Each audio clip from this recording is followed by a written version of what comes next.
Está no ar o episódio 33 do podcast ADU.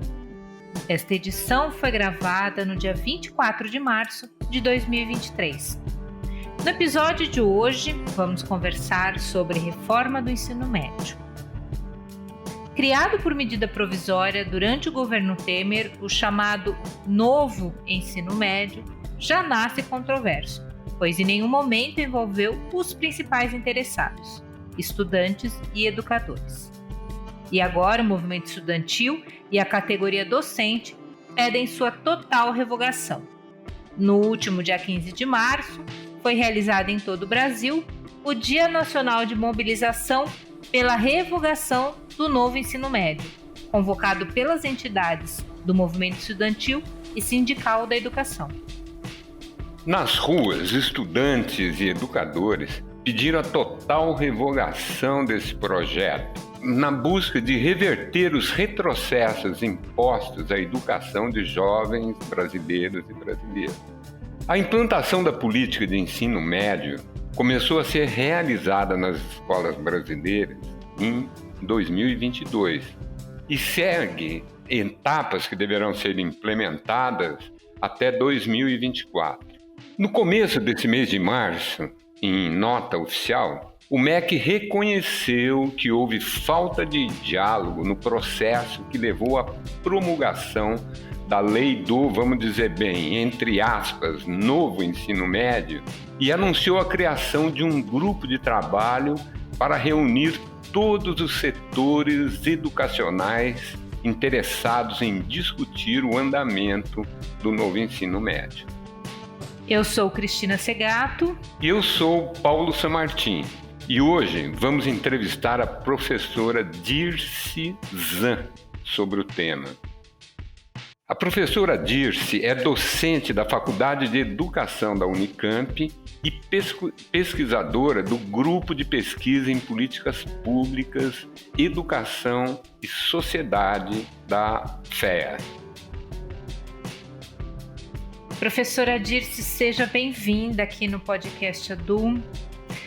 Vamos começar então a nossa primeira pergunta sobre o que é essa reforma, ou como está sendo chamado de um novo ensino médio, o que tem de equivocada e que resultou nesta grandiosa mobilização nacional que aconteceu há poucos dias com os estudantes nas ruas pedindo sua revogação.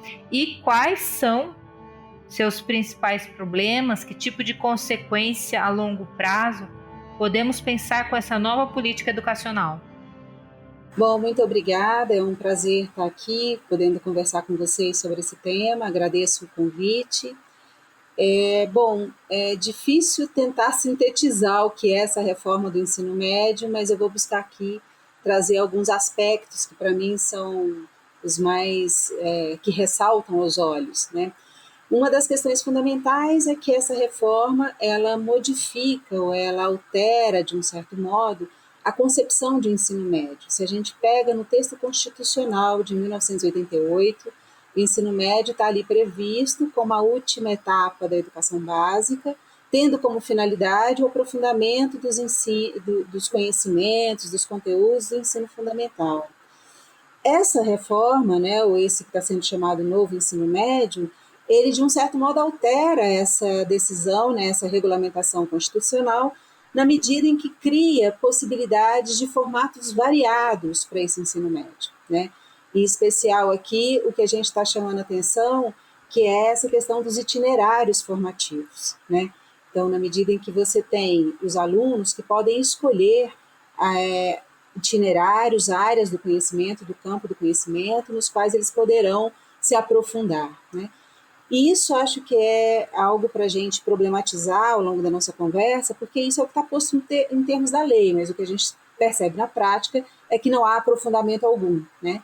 E a grande questão é que joga a responsabilidade de jovens estudantes de 15 anos de idade, né, que é quando normalmente ou de uma forma mais regular eles estão começando o ensino médio, a tomar decisão sobre que campo do conhecimento eles gostariam de poder ter aprofundamento, sendo que muitas vezes eles vêm também de um ensino fundamental que carece até de uma relação com alguns campos deles, né? Por exemplo, se a gente pensar ciências naturais, mesmo ciências humanas, as artes, né?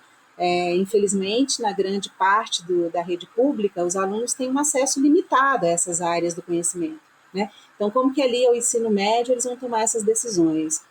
Mas além disso, né, porque acho que então uma das coisas que eu queria ressaltar é que essa reforma ela é mais percebida pela mudança em termos de currículo, mas ela não é só a mudança curricular, ela implica na mudança de uma concepção de ensino médio, né?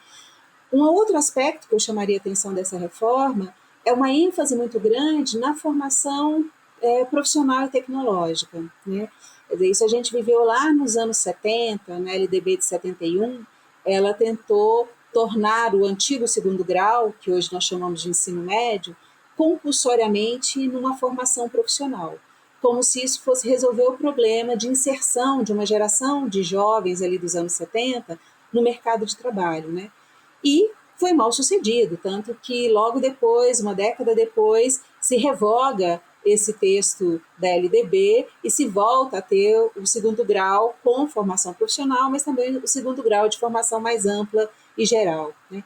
De um certo modo, o que está se desenhando hoje é a tentativa, de novo, de forçar a barra, né, vamos assim dizer, para que os alunos tenham uma formação técnica profissional, como se fosse essa formação que garantiria a inserção no mercado de trabalho, né? E a gente sabe que a qualificação do trabalhador é um aspecto importante da formação, né, ou da inserção no mercado, mas ela não, por si só não sustenta, ainda mais num contexto de crise do emprego, em que postos de trabalho desaparecem, em que a gente tem cada vez menos oportunidades de trabalho, né, para a grande maioria da população brasileira. Um outro aspecto da reforma que eu acho que é importante ressaltar, que é a entrada da educação à distância na educação básica, né? A gente, de um certo modo, no ensino superior já vem convivendo com isso através dos cursos em EAD, né? Que muitos são fornecidos no ensino superior, mas o texto da reforma ele prevê uma carga horária do ensino médio que poderá ser ofertada na modalidade de educação à distância, né?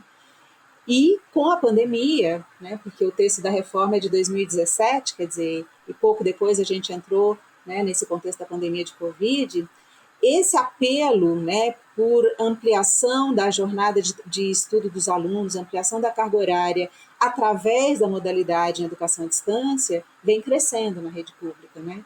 Então, a gente tem uma grande parte do currículo dos alunos, da formação dos alunos, que tem sido ofertada nesse formato. E isso é algo para nós novo, pensando em termos de ensino regular. Nós não estamos aqui falando nem de EJA, não estamos falando dos antigos supletivo, né? Nós estamos falando de a rede regular de ensino médio, né? E acho que o último aspecto que eu queria destacar é que essa reforma ela impacta também no trabalho dos professores, né? E inclusive numa desqualificação da formação profissional, da formação específica de conhecimento dos professores, né? Os professores têm sido demandados a trabalhar com componentes curriculares que não são oriundos do seu campo específico de conhecimento, né? E então a gente tem essa mudança, né, essa alteração na forma de atuar dos professores e a inclusão da figura do notório saber, né? O texto da lei prevê que profissionais não licenciados, não formados como professores, podem atuar no ensino médio. Tá certo que a lei restringe a formação técnica profissional, né? Mas a gente vê uma presença de profissionais nesse sentido, né, do notório saber, que tem assumido disciplinas, né, nas escolas regulares de ensino. Então, os principais problemas passam, no primeiro momento, por essa desarticulação, né, de um nível de um nível educacional, né, que recentemente se expandiu, quer dizer, é muito recente o acesso da grande maioria da população brasileira, dos jovens brasileiros ao ensino médio. E aí mal chegam a essa escola e esse nível de ensino passa por uma profunda desestruturação, né? E esse comprometimento na formação científica, na formação humana desses estudantes, né? Então, penso que esses são assim os principais problemas desta reforma, né, que diz respeito à formação das novas gerações. Perfeito, professora. Assim, pegando esses dois focos, né, que é a questão do ensino à distância e principalmente de uma formação voltada para o mercado de trabalho, a quem realmente interessa esse modelo de formação das nossas e dos nossos jovens? Bem, acho que é muito complexo isso, né? Quer dizer, acho que há um conjunto de interesses, né, nessa reforma, que me parece parte, né, de uma perspectiva que é de conformação dessa nova juventude ao momento que nós estamos vivendo de bastante instabilidade do mercado de trabalho, né, de profunda desigualdade na sociedade brasileira, né? Então, assim, há uma certa tentativa de responsabilização individual desses estudantes por não conseguirem se inserir nesse mercado, uma vez que a escola oferece a oportunidade e ele que não se forma adequadamente, né, ou não consegue depois se adequar, e ao mesmo tempo, né, quer dizer, um comprometimento dos seus projetos em termos de continuidade de estudo numa universidade, de aprofundamento no campo científico, né, de uma formação crítica e científica, né. Então, sem dúvida, há um interesse grande em conformar uma parcela significativa da nossa população de jovens a essa desregulamentação que a gente está vivendo, né? Lembrando que o ensino médio brasileiro ele é basicamente público. 85% das matrículas no ensino médio brasileiro está na rede pública. Ou seja, essa reforma ela atinge de forma significativa e preponderante as escolas públicas, né? As escolas privadas elas acabam se organizando a partir da determinação legal de uma forma com bastante autonomia, né? E é uma rede que atende uma parcela muito menor da população de jovens, né?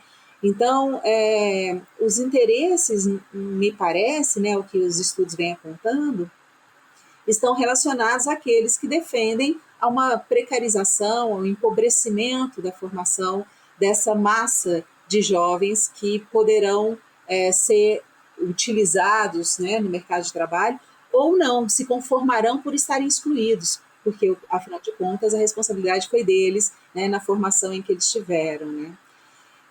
Acho que tem uma outra questão que esse modelo ele tem proporcionado, né, as parcerias com o setor privado, né. Então, por exemplo, os itinerários técnico-formativo ou itinerário técnico-formativo nas escolas regulares, na sua maioria tem sido ofertado por parceria com empresas ou fundações educacionais do setor empresarial, né. Então, é uma parceria do Estado com essas instituições privadas. Então, você começa também a ter com maior força a presença, né, desse segmento na parceria construída na oferta do ensino, né. E essa desregulamentação do trabalho dos professores, né, que passam, então, a serem demandados por atuarem em determinados campos ou disciplinas, ou complementar a sua carga horária com disciplinas novas que foram tiradas da cartola, né? Assim, tem componentes curriculares que são algo, por exemplo, jogos radicais nas redes, né? Quer dizer, que tipo de conteúdo é esse, que professor é esse para trabalhar com esse componente curricular, né? Quer dizer, qual o interesse também de se trabalhar com um componente curricular desse no lugar de componentes clássicos, né, do campo da sociologia, da filosofia, da biologia, da química, porque, por exemplo, não sei se vocês viram, mas a matriz curricular do terceiro ano deste ano, por exemplo, que é o último ano, né, a gente começou com a implementação da reforma em 2021. Então, quem está fazendo terceiro ano esse ano está vivendo o último, está fechando um ciclo, né, dessa reforma. E essa matriz curricular, ela apresenta uma restrição, né, nas disciplinas de matemática e português, e aí um conjunto de componentes curriculares com os nomes muito atrativos, mas vazios de conteúdo, e você some da matriz curricular do terceiro ano o com disciplinas como biologia, química, física, história, geografia, sociologia e filosofia, desaparecem, né? Então, a quem interessa, sem dúvida, grupos que estão aí, de alguma forma, comprometidos com um projeto de sociedade, que é um projeto que permaneça ou até aprofunde as desigualdades, né? Quer dizer, que leve os sujeitos que estão excluídos dessa sociedade a se conformar com esse seu lugar de exclusão, né? Sem ter a possibilidade de fazer uma reflexão crítica sobre esse modelo. Professora, infelizmente, esse ciclo, né, dessa primeira leva de alunos que começaram em 2021, com a implementação da primeira etapa da reforma, eles estão saindo agora do terceiro ano sem condições de prestar um vestibular para uma universidade pública, né? Isso também é uma questão que precisa ficar registrada. Na verdade, assim, a gente já tem uma história, né, de uma autoexclusão dos estudantes de escola pública com relação às universidades, né, que se alterou um pouco a partir das políticas de cotas ou as políticas de bonificação, né, dos estudantes, né, de pontuação aí dos estudantes oriundos da rede pública de ensino. Então, isso começou a criar para essa massa de estudantes egressos da escola pública, né, a terem o sonho de fazerem uma universidade pública, né, a voltarem a sonhar com essa possibilidade, né.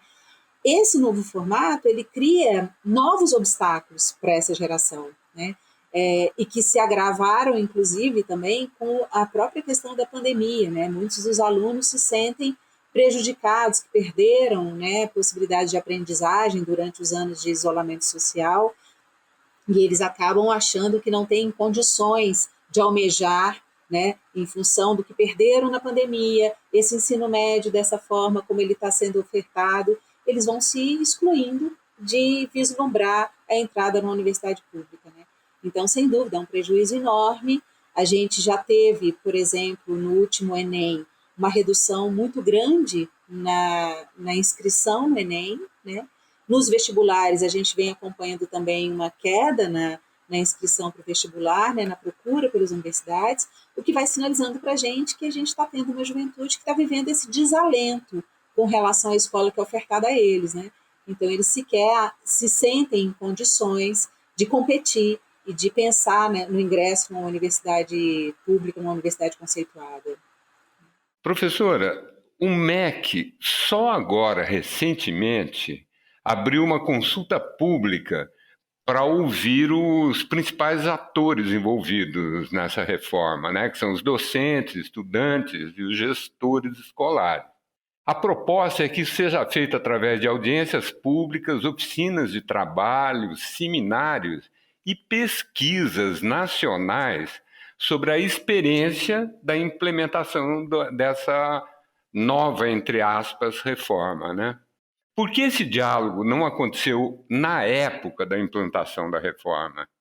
Na verdade, a gente tinha um processo de debate sobre o ensino médio que começa com um projeto de lei lá em 2013. Então, em 2013, o deputado mineiro apresentou um projeto de lei em que se pautava a necessidade de reformulação, de se reformar o ensino médio, né?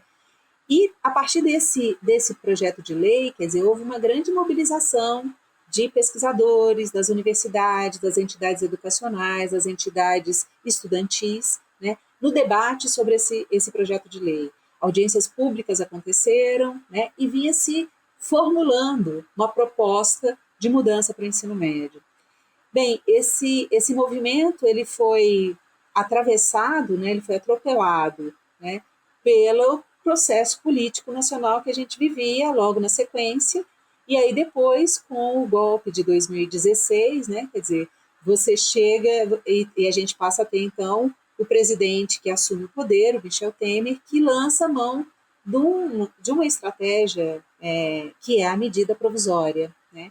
Então, ele publica uma medida provisória alterando o ensino médio, muito num formato similar ao que hoje a Lei Federal 13.415, né, a atual lei da reforma do ensino médio, ela representa. Então, esse debate ele que vinha acontecendo foi atropelado por um processo que é um processo arbitrário que nós vivemos no país como um todo e também na educação, né? Então, a medida provisória do Temer, ela logo é transformada na lei, essa lei 13.415, que é a lei conhecida da reforma do ensino médio, né? O que nos causa, né, e que tem levado a essa grande mobilização, nos causa estranheza, é na medida em que você tem um governo que assume um governo com princípios progressistas, resultado de uma ampla articulação na defesa da democracia da sociedade brasileira. Na medida em que esse governo assume no início desse ano, você tem um ministro da Educação que segue batendo o pé, que não revoga e que a reforma continua sem abrir esse debate, né? E ele vai abrir na medida da pressão, né? Então, acho que isso é algo para nós que tem sido muito caro, quer dizer, é ver que a mobilização de pesquisadores, de professores, de entidades estudantis, que tem levado o governo, né, em especial o ministro da Educação, a se dispor a abrir essa consulta, esse diálogo, porque desde o início ele dizia que a reforma seguiria sem fazer esse movimento, né? Então, é fundamental que isso seja feito, é fundamental que a gente retome as discussões lá daquele momento anterior ao golpe, é necessário que a gente mantenha um diálogo com as entidades, que são as entidades que lá atrás vinham sinalizando projetos e mudanças necessárias para o ensino médio, mas comprometidas com uma formação humanística, uma formação bem sustentada em termos de conceitos científicos, né? Então, é fundamental que retome esse diálogo. E acho bem-vinda a ação do ministro, embora, se ela for feita como um grande survey, né, nós corremos sérios riscos, né?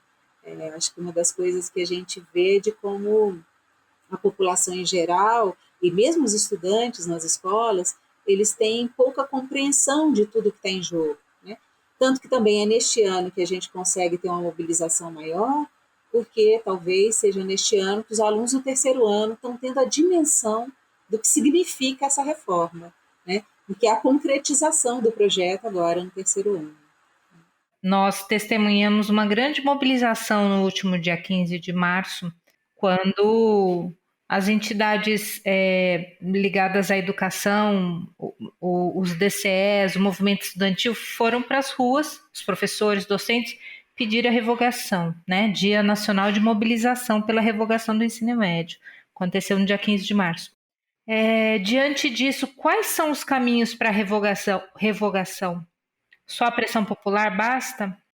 Essa pressão ela é fundamental para que se sensibilize, né, as autoridades na necessidade de pôr o pé no freio, né?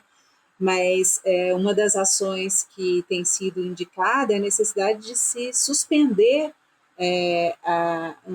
o que estava em curso, que é a implementação de um cronograma, né? ou seja, se implementar, né, a reforma a partir de uma lei que previa o cronograma de tornar concreto esse projeto de ensino médio, né? Então, assim, a mobilização ela é fundamental para que ela sensibilize as autoridades, mas é necessário avançar no sentido do diálogo e da discussão sobre qual projeto, qual escola de ensino médio se almeja, né? Eu acho que a gente tem elementos importantes que estão, por exemplo, no movimento das ocupações secundaristas, né? Que eu acho que é algo interessante da gente retomar também, né? Que quando lá em 2015, 2016, os estudantes ocupam as escolas de ensino médio muito em razão de um projeto de reforma que se sinalizava, né? Quer dizer, e que eles indicavam ali, naquele contexto de grandes conflitos políticos, né? Que a escola seria uma escola precarizada, né? Esse movimento de ocupação secundarista, ele indica muitas coisas para nós, como, por exemplo, a relevância que eles dão à escola como espaço de formação humanística, cultural, artística, a escola que esteja aberta ao diálogo com temas que são tão caros aos estudantes, né, em especial a essa nova geração, como as questões raciais, né, as questões de gênero, as questões de orientação sexual, né? Então, assim, os estudantes sinalizaram para nós ali, naquele movimento de ocupação, qual escola eles esperam encontrar. E não é, de forma alguma, uma escola esvaziada de conteúdo, esvaziada de conhecimento científico, uma escola que tenha um ensino facilitado. Não é disso que se trata. Mas se trata de uma escola que coloque em diálogo os conhecimentos clássicos, tradicionais com os quais a escola trabalha, com as temáticas relevantes no tempo atual, né? As temáticas e as suas preocupações e angústias, né? Então, eu penso que isso também se faz fundamental nessas audiências, que a gente ouça os estudantes, como também as entidades profissionais, de professores, os campos, né, de pesquisa, as linhas de pesquisa, os grupos que têm um acúmulo de conhecimento ao longo desse tempo, né, sobre o ensino nas diferentes disciplinas e áreas do conhecimento, para que a gente possa desenhar um projeto de escola que seja de fato mais significativo para todos, né? Professor, diante disso, né, de todas essas questões, inclusive da discussão que já era anterior a essa reforma, na verdade a questão não é retornar ao modelo tradicional e anterior, mas é abrir um leque de discussão amplo sobre uma reforma real do ensino, é isso? Eu acho que, sem dúvida, quer dizer, não há como voltar a um desenho que você tinha de escola de ensino médio que já vinha sendo sinalizado, né, por nós pesquisadores, por professores, por estudantes, como fadado ao fracasso, quer dizer, ele não atendia ou não atende às demandas e necessidades do momento que nós vivemos e não, tanto no sentido, né, do desenvolvimento do campo do conhecimento, dos saberes, como das mudanças e das transformações sociais, de sociabilidade, de valores, né, de relações sociais, né?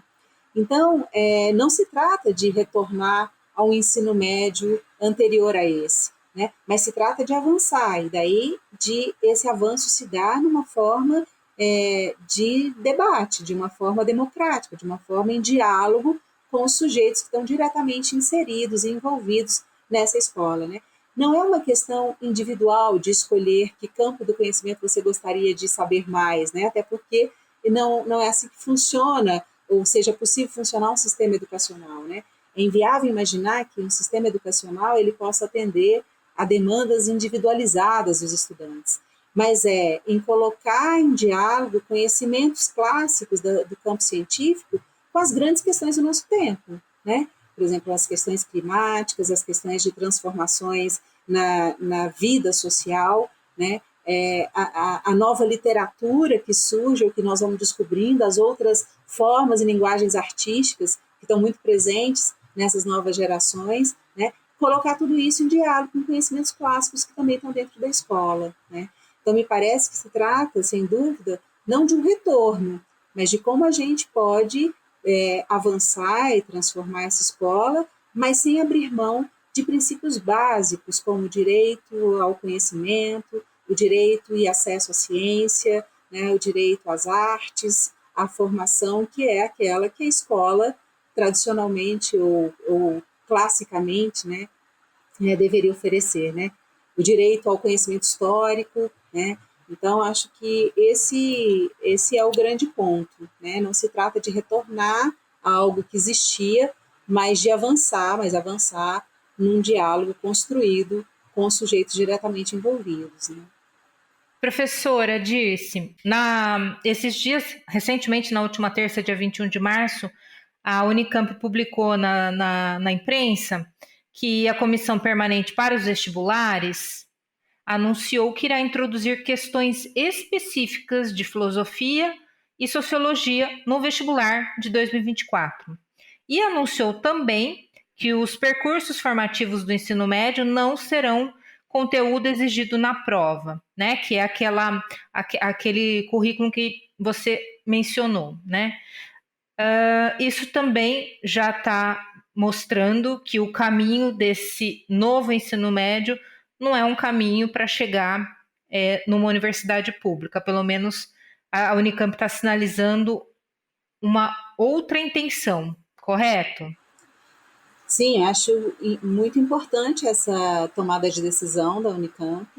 né? A Unicamp ela tem uma história aí de, através do seu vestibular, de um certo modo, impactar o ensino médio também, né? Foi assim quando faz a mudança do modelo de múltipla escolha para as questões abertas e que passa, então, a demandar desses estudantes, né, um conhecimento, uma articulação entre campos do conhecimento para responder a essas questões, né? Depois, nessa última modificação com relação à redação, em que passa a exigir formatos diferentes de texto, né, na redação, para exatamente tirar daquele vício de que seriam somente textos dissertativos, né? Então, assim, a Unicamp tem, através do seu vestibular, a mudança com relação, né, à literatura, que é base para a prova, né, incluindo aí clássicos, né, do rap, né, trazendo aí uma outra linguagem para que os alunos tenham acesso no momento de preparação para o vestibular, né?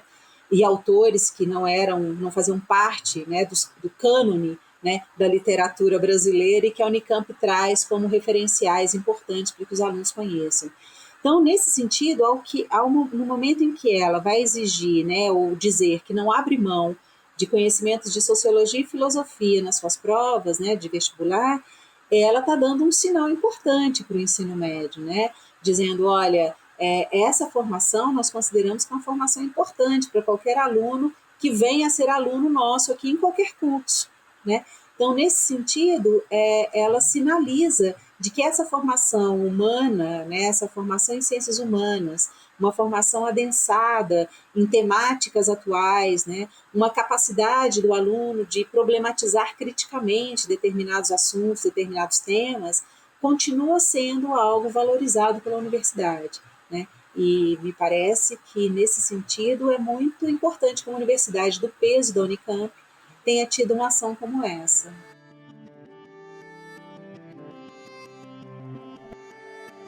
Encerramos aqui mais um episódio do podcast ADU. Agradecemos a participação da professora Dirce pela sua disponibilidade e conhecimento.